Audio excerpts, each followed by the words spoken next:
Milano, gruppo di nomadi pesta gli organizzatori dopo l'invito ad andarsene per gli eccessi alcolici e la pretesa di non pagare. Il racconto di uno degli aggrediti: in 10 contro 4 abbiamo passato la notte al pronto soccorso.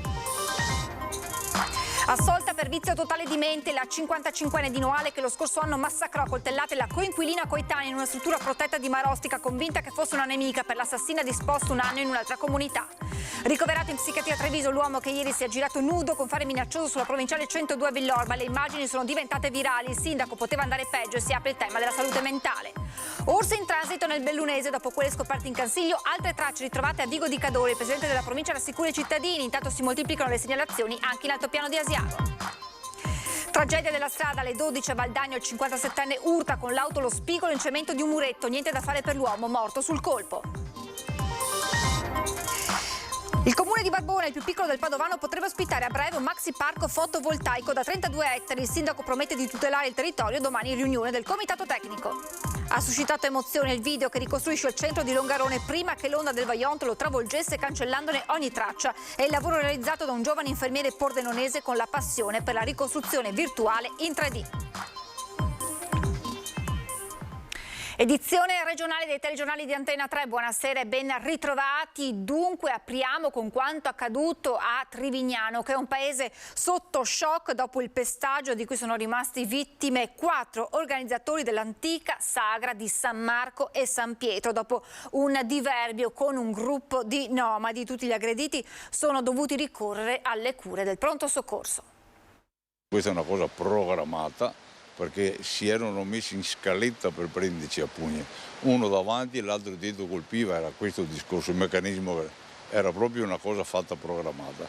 Ci siamo difesi quel che abbiamo potuto. Circondati da oltre una decina di persone, picchiati fino al ricovero all'ospedale dell'Angelo di Mestre. Se la sono vista brutta gli organizzatori dell'antica sagra di San Marco e San Pietro di Trivignano. 120 anni di tradizione e, almeno a memoria d'uomo, nessun precedente di un'aggressione di questa portata. Il 1° maggio, ultimo giorno di festeggiamenti, arriva per pranzo una comitiva che farebbe parte di una comunità nomade residente nelle vicinanze. Il gruppo prolunga la presenza fino a pomeriggio inoltrato, crescendo di numero e con abbondante consumo di alcolici e dopo un po' pretendendo di mangiare e bere gratis. Noi eravamo in 4 di una certa età. Certo, devo dire anche che quando si è visto questo e la gente che c'era qui dentro, che ci conoscono tutti bene, ce ne sono, fortunatamente ci sono alzati dal tavolo e ci hanno dato anche una mano. Allora si sono un po' fermati, perché si sono trovati davanti una ventina di persone che di noi e sono scappati dopo per la tenda, sono fuggiti via, ma la polizia è arrivata poco dopo. La zona è abbondantemente videosorvegliata e quanto registrato dalle telecamere a disposizione degli inquirenti. Resta intanto l'amarezza di un avvenimento che ha sconvolto una comunità che mai avrebbe immaginato fatti del genere in questa pacifica zona del comune di Venezia ai confini con Martellago. Abbiamo passato la nostra ultima serata di sagra la notte al pronto soccorso. Diciamo che scoriazioni, a me una spalla, uno un occhio, uno la fronte, sono stati questi i miei colpi. Qualche pugno l'abbiamo preso, qualche l'abbiamo dato, ma non si dovrebbe mai arrivare a queste condizioni. Ad un anno dall'omicidio avvenuto in un appartamento protetto di Marostica, il Tribunale di Vicenza ha assolto per vizio totale di mente la 55enne accusata di aver ucciso a coltellate la coinquilina. La paura della compagna Maria Cristina Cavedon e da qui la decisione di colpirla con un coltello da cucina che l'aveva raggiunta con 4 fendenti al collo e al petto che non le hanno lasciato scampo. Aveva confessato l'omicidio avvenuto in un appartamento protetto di Marostica il 24 aprile dello scorso anno. Lisa Paiaro Bernato, 55 anni, originaria di Noale e invalida, che per questo delitto è stata assolta dal GUP del Tribunale di Vicenza Matteo Mantovani, che ha ravvisato nella donna il vizio totale di mente e stabilito un ricovero in una struttura protetta per un anno. La 55enne già nel 2004 aveva investito e ucciso un ciclista di 77 anni a Tiene. Anche in quell'occasione, considerata incapace di intendere e di volere, non era stata condannata. Nei pressi di Meulo il gesto estremo di un ragazzo di appena 18 anni che si è gettato sui binari. La notizia ha destato enorme impressione. Poche ore più tardi sul Fadalto il gesto estremo di una donna di 42 anni che si è gettata dal cavalcavia. Aveva solamente 18 anni il ragazzo che questa mattina, poco dopo le 7, si è gettato sotto il treno tra le stazioni di Quarto d'Altino e San Donà di Piave. Il giovanissimo, che aveva vissuto a lungo a Roncade nel Trevigiano, abitava ora in un comune limitrofo. Immediato l'allarme ai soccorritori, che per il ragazzo non hanno potuto fare nulla. Agli agenti della Polfer sono spettati i rilievi del caso e l'identificazione del corpo. La notizia è presto circolata e la sindaca di Roncade, Pieranna Zottarelli, ha espresso grande dolore e tristezza per questa perdita. Quanto alla circolazione dei treni, è stata sospesa sulla linea Venezia-Trieste per circa 3 ore. Solo verso le 10:30, infatti, il transito è ritornato regolare. Rallentamenti di oltre 3 ore per il convoglio dell'alta velocità direttamente coinvolto nell'incidente. Di poco meno per altri 11 treni, 3 dell'alta velocità e 8 regionali, 4 infine le corse cancellate. Si trova ricoverato in psichiatria a Treviso l'uomo che ieri si aggirava nudo con fare minaccioso lungo la provinciale 102 a Villorba. Le immagini sono diventate virali, ma come conferma il sindaco poteva andare peggio, e si apre il tema della salute mentale anche tra i migranti. Ha rischiato più volte di rimanere investito, completamente nudo, ubriaco per lunghi minuti. È stato un pericolo per sé e per gli altri, fino all'epilogo, quando i carabinieri lo hanno dovuto immobilizzare venendo a loro volta aggrediti. Sono da poco passate le 17 lungo la provinciale 102, quando un uomo cinquantenne tunisino senza fissa dimora fa capolino sul ciglio della strada. È senza vestiti e si muove in maniera confusionaria, schiva alcuni veicoli e ne ferma altri, battendo le mani su carrozzerie e parabrezza. La scena è surreale, così come le reazioni. Alcuni segnalano subito i fatti alle forze dell'ordine, altri catturano su smartphone le immagini che presto diventano virali. Soprattutto in una strada provinciale ad alta densità di traffico è andata tutto sommato bene, poteva andare molto peggio. Più passano i minuti, più l'uomo sembra fuori controllo, il traffico rallenta. Davanti ai militari dell'Arma, anziché calmarsi, però, il tunisino va in escandescenza con calci e pugni sia sui carabinieri che sul loro mezzo. Uno in particolare ha riportato contusioni guaribili in qualche giorno. Per il tunisino scatta la denuncia per resistenza pubblico ufficiale, lesioni personali, danneggiamento aggravato. L'uomo è stato affidato, conferma il sindaco di Villorba, alle cure della psichiatria di Treviso. E qui si apre un altro tema, quello di intercettare il disagio mentale. Credo che certe situazioni possono comunque sfuggire perché non segnalate, non intercettate, perché affliggono persone provenienti anche da altri paesi o perché derivanti da altre cause. Quindi credo che sia importante iniziare a investire, come lo si sta facendo anche in conferenza di sindaci e nell'ambito appunto sulla salute mentale. Sempre per resistenza pubblico ufficiale, stavolta però a Vittorio Veneto, è stato deferito un ventenne trevigiano che sabato sera non si era fermato all'alta dei militari dell'Arma impegnati in un posto di controllo. Più in generale, tante sono state le contestazioni per guida in stato di ebbrezza nei giorni di festività da parte dei carabinieri. Da Castelfranco Veneto a Casale sul Sile ne è seguita la solita raffica di patenti ritirate. Orso in transito nel Bellunese dopo quelle scoperte ieri a Casera Palantina. In Cansiglio stamattina altre tracce del plantigrado sono state ritrovate a Casera Razzo, in comune di Vigo di Cadore. Il presidente Padrin rassicura i cittadini. Vorrei un po' tranquillizzare tutti i nostri cittadini e frequentatori dei nostri boschi, che sicuramente devono mantenere alta sempre l'attenzione, ma soprattutto questo è un percorso che la Polizia Provinciale nostra ci segnala da tempo. Terminato il letargo, gli orsi ricominciano a transitare nel Bellunese. Tracce del passaggio del plantigrado sono state scoperte ieri a Casera Palantina, nella conca dell'Alpago, e questa mattina a Casera Razzo, in comune di Vigo di Cadore. In entrambi i casi, dicono gli esperti, si tratta di esemplari maschi giovani espulsi dagli areali di maschi più adulti durante il periodo dell'accoppiamento. In primavera primavera i maschi transitano orsi nel nostro territorio per girare nella parte, diciamo così, dell'Europa, e quindi non c'è da preoccuparsi più di tanto, insomma. Le immagini che vi mostriamo risalgono a una decina d'anni fa, quando le fototrappole della polizia provinciale immortalarono un giovane orso proprio nella zona di Caserarazzo. In questa foto invece siamo nell'area del campo da basket della colonia di Palus San Marco ad Auronzo di Cadore, poco distante dalla stazione forestale. L'immagine risale all'aprile di 3 anni fa. Un territorio monitorato, quello della provincia di Belluno, dove si osserva l'esatto contrario di quanto accade nei territori contermini di Trento e Bolzano. Le province autonome hanno fatto delle vere e proprie campagne di ripopolamento, mentre noi ci siamo, diciamo così, adeguati a un paesaggio selvaggio e soprattutto anche a un controllo abbastanza ferreo da parte della nostra polizia provinciale, con i quali abbiamo condiviso anche dei percorsi anche formativi nei confronti dei cittadini, che io sollecito a partecipare ad eventi anche che possono riguardare il lupo, l'orso, ma anche tutta quella che è la fauna che attraversa il nostro territorio. In questi giorni nella sala presidenza Palazzo Piloni è stato esposto un lupo imbalsamato a scopo didattico. Si tratta dell'esemplare investito e ucciso lo scorso anno in Val di Zoldo. Abbiamo deciso di metterlo qua anche per chi vuol venire a visitare il nostro palazzo. È un esemplare sicuramente unico. Il lupo è un altro tema, secondo me, che va affrontato con grandissima attenzione e soprattutto conoscenza, perché abbiamo il dovere di cercare di far convivere l'essere umano al lupo. Io mi rendo conto che per molti non è facile, soprattutto per chi nel nostro territorio ha avuto dei danni enormi. Dobbiamo cercare adesso veramente di intervenire anche con degli investimenti che possono aiutare tutti questi proprietari a far permettere una convivenza tra il lupo e l'essere umano. E la presenza dell'orso viene segnalata nuovamente in altopiano, una segnalazione che viaggia in queste ultime ore nelle terre alte vicentine, legate ad una foto che secondo alcune fonti confermerebbe la presenza proprio di un orso nei boschi del Barental.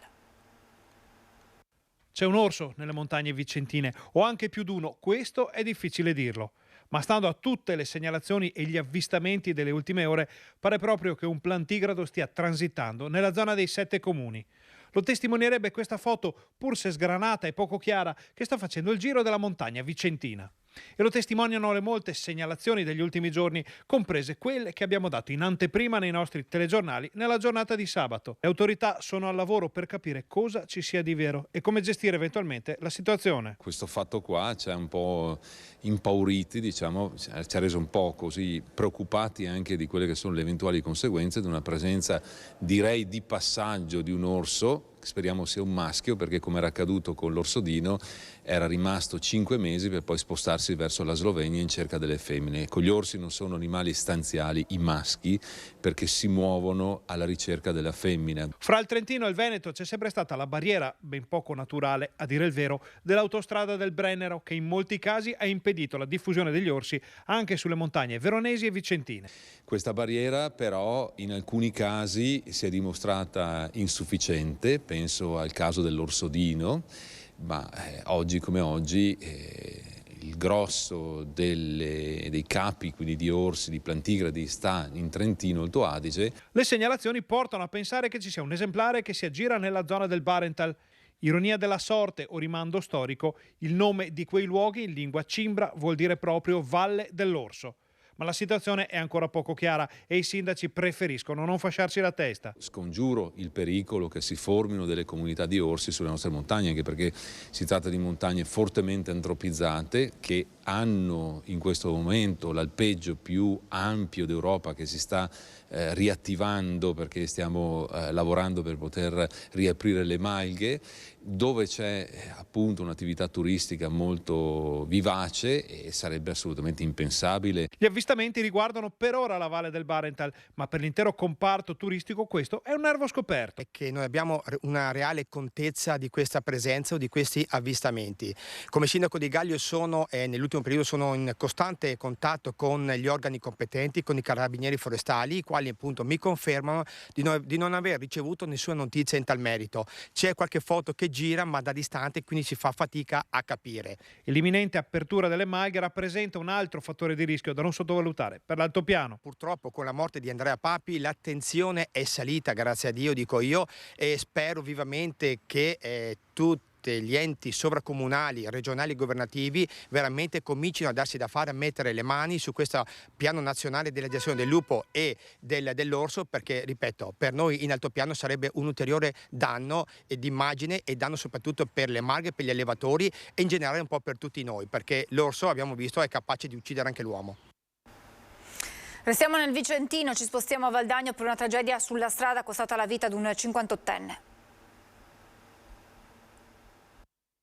Valdagno, l'orologio non ha ancora segnato mezzogiorno e mezzo quando in via Aldomoro un'auto finisce contro un muro. Il conducente ha perso il controllo, è uscito fuori strada ed è morto sul colpo. I pompieri arrivano da Schio, mettono in sicurezza l'auto, estraggono il 57enne alla guida, ma purtroppo il medico del SUEM 118 può solo constatare che l'uomo di Valdagno è deceduto. Secondo una prima ricostruzione, la macchina, forse a causa di un malore, dopo aver invaso la corsia opposta, avrebbe urtato lo spigolo in cemento del muro di contenimento. Sul posto, per gli accertamenti e i rilievi, la polizia locale, Valle Agno e i carabinieri. Ci fermiamo per la pubblicità, tra poco.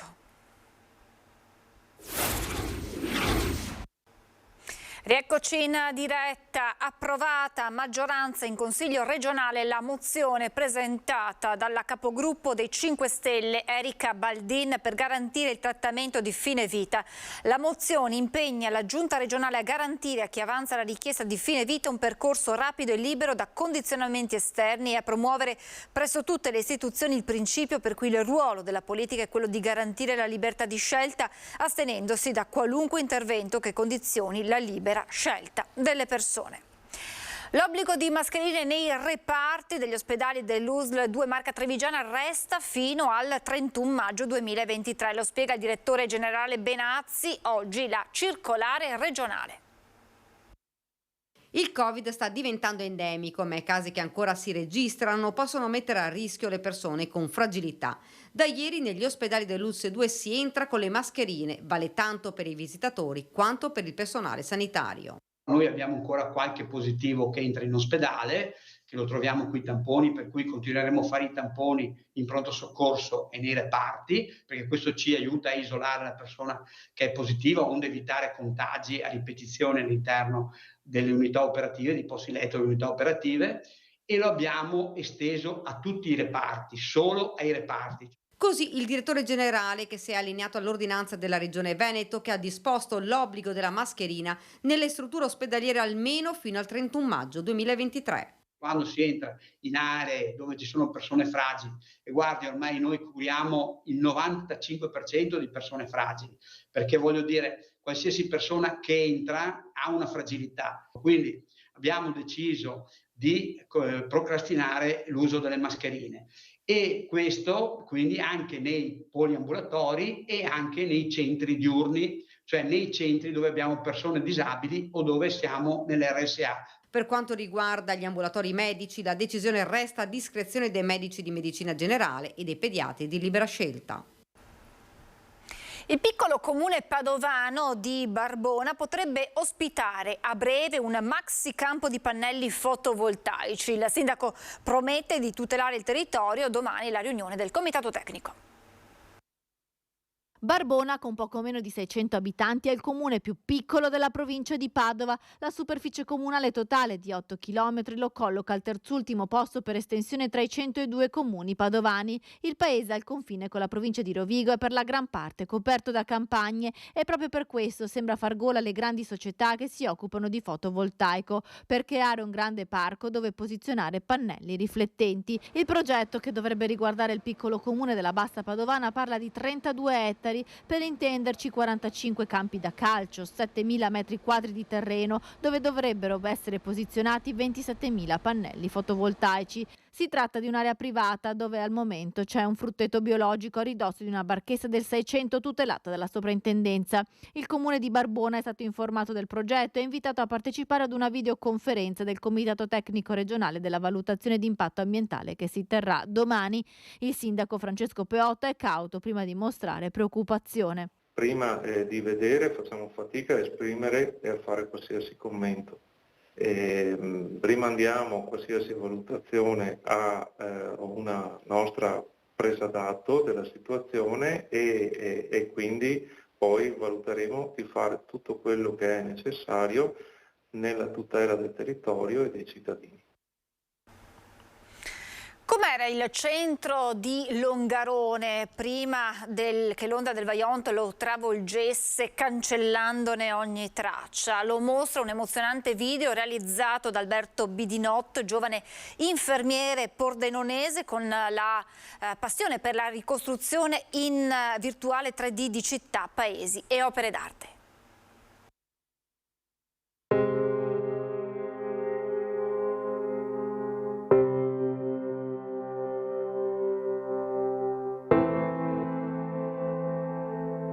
Inizia così lo straordinario documento che ricostruisce fedelmente in 3D il centro di Longarone prima che l'onda del Vajont lo cancellasse dalla faccia della terra, ed è un colpo al cuore per chi in questi giorni ha incontrato queste immagini diffuse dall'autore su Facebook. Essendo, abbastanza appassionato del Vajont, ho visto il documentario su Paolini, mi è piaciuto molto e ho sempre seguito più o meno questa vicenda.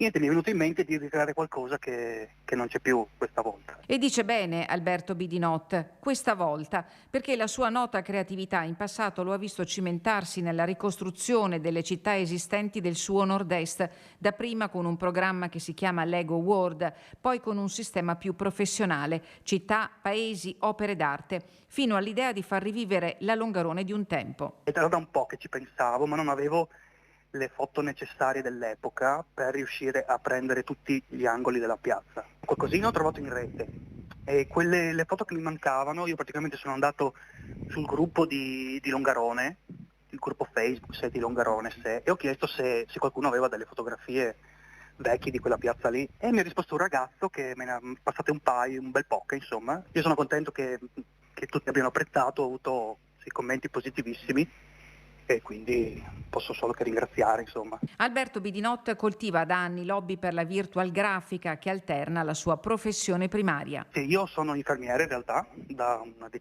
una decina d'anni lavoro in chirurgia a San Vito e sì, io sono sempre stato appassionato di videogiochi, grafica, però diciamo che dagli ultimi anni che ho trovato questo sistema per esprimerlo, ecco. Quanto hai impiegato a realizzare la Longarone vecchia? Guardi, così a naso un 40-50 ore ci avrò messo, distribuito in un mese e mezzo di tempo. Oltre 10.000 visualizzazioni per il video che presto avrà un seguito. Alberto è già al lavoro e la nuova creazione potrebbe essere pronta a ridosso delle celebrazioni del 60° del Vajont. È davvero tutto, vi lascio previsioni del tempo, grazie per averci seguito, buona serata.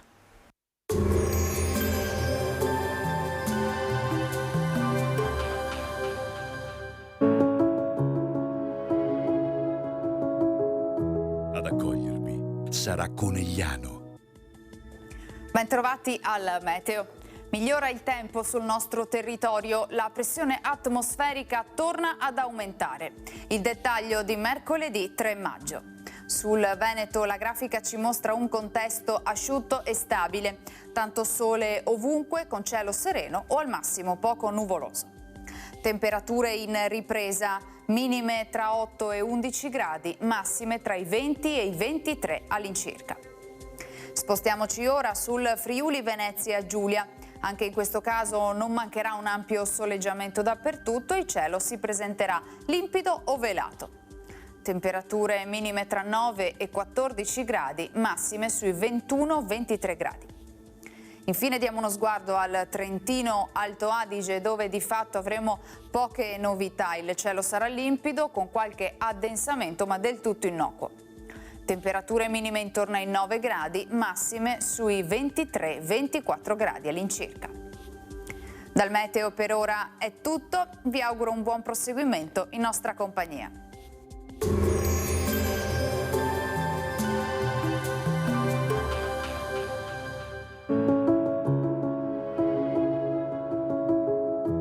Ad accogliervi sarà Conegliano.